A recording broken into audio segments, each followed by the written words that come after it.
How would you be feeling if you were about to find out if you were cured from a debilitating childbirth injury? That's what Tesfinish is going to learn today. ሰላም ነው? ደህና ነሽ?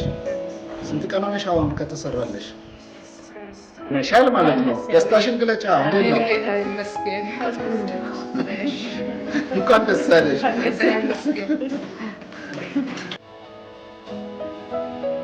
Tesfinish's joy is obvious. አዲስ አበባ ሄጄ ያን ፌስቱላ ከዳንኩ በኋላ ያሳለፍኩትን ቀናት ጭንቀት ጊዜ ማለቀስም አለ። ያን ችግር በጣም ይረሳል። ጌታ ፈቃድ ከሆነ After being hidden for 6 years, Tesfinish was now excited to step out into her community. Tomorrow is International Day to End Obstetric Fistula. Will you donate to help more women like Tesfinish move from hiding to healing?